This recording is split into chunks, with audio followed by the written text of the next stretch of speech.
Hello अस्सलाम वालेकुम, my name is doctor इकराम आरिफ। जो आज हमारा टॉपिक ऑफ डिस्कशन है वो है बिनाइन प्रोस्टेटिक हाइपरप्लेजिया। इसको हम उर्दू की ज़बान में कहते हैं गदूद का बढ़ जाना। सबसे पहले ये देख लेते हैं कि होता किन लोगों में है। जो बिनाइन प्रोस्टेटिक हाइपरप्लेजिया है या गदूद का जो बढ़ जाना है वो ज़्यादातर 50 साल से जो ज़्यादा उम्र के जो लोग होते हैं उनमें होता है ज़्यादातर। ये नॉर्मल जो प्रोस्टेट का साइज़ होता है उससे प्रोस्टेट का साइज़ बढ़ जाता है ज़्यादातर जब उम्र इनके 50 साल से ज़्यादा जो लोग होते हैं। फिर उसमें उसकी सिम्टम आना शुरू हो जाती हैं। उसमें हम सिम्टम में सबसे पहले होती हैं ऑब्स्ट्रक्टिव सिम्टम या इरिटेटिव सिम्टम।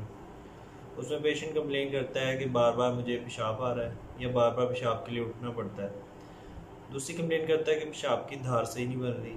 तीसरी कंप्लेन होती है कि उसके जो पेशाब की जो हाजत है वो पूरी नहीं हो रही, मतलब पेशाब करके आता है वो कहता है और आ रहा है पेशाब। और एक सिम्टम आ जाती है उसको बहुत ज़्यादा बेचैन रहता है बार बार पेशाब की वजह से, कतरे कतरे आते रहते हैं पेशाब के। और एक होता है कि पेशाब के कतरे आपके मतलब पेशाब कंट्रोल में नहीं होता, इनकॉन्टिनेंस हो जाती है और निकल जाता है पेशाब आपका।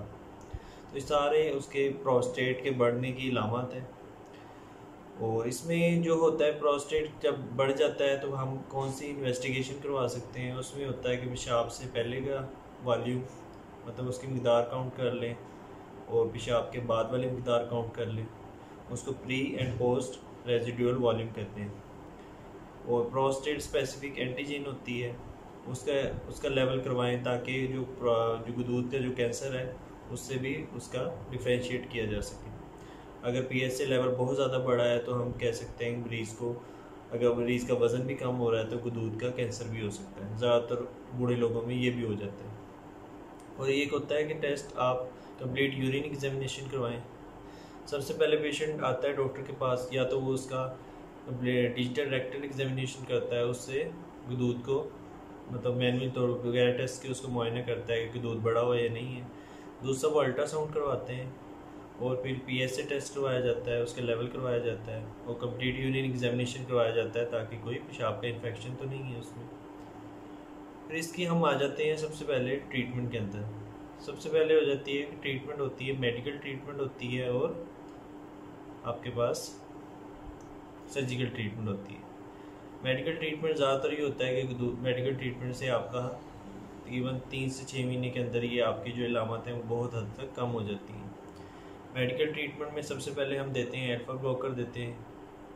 अल्फ़ा ब्लॉकर के अंदर कौन सी ड्रग आती हैं, अल्फ़ाज़ोज़ोसिन और टेम्सुलोसिन, डेक्सोज़ोसिन, टेराज़ोसिन। ये सारी एक ही क्लास की ड्रग है। ज़्यादातर जो यूज़ होती है वो मैक्सफ्लो के नाम से या टेम्सुलोसिन जो है मेडिसिन ज़्यादातर यूज़ होती है।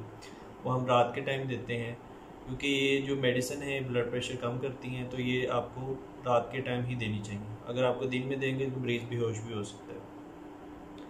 दूसरी होती है अल्फ़ा रिडक्टेज इनहिबिटर ड्रग्स, उसमें फिनास्टीराइड या ड्यूटास्टीराइड होती है, वो भी आप दे सकते हैं। दूसरा ये होता है कि आप एक गर्म पानी के टब लें और उसमें आप गर्म पानी के टब के अंदर आप बैठें, सीट्स बाथ लें, उससे भी आपका थोड़ी सी कंफर्ट मिल सकता है। और दूसरी खुराक से मुतालिक ये होता है कि आपने स्पाइसी चीज़ें और डिफरेंट आपकी एहतियात है वो आपको नेक्स्ट वीडियो में मैंने आपसे शेयर की है कि कौन कौन सी एहतियात करनी चाहिए जो दूध के मरीज़ हैं और कौन कौन सी चीज़ें लेनी चाहिए। उसके बाद आ जाता है कि जो दूध का साइज़ है अगर 80 ग्राम से बड़ा हुआ है तो हम इसमें आपको उसकी ट्रीटमेंट शुरू कर सकते हैं सारे।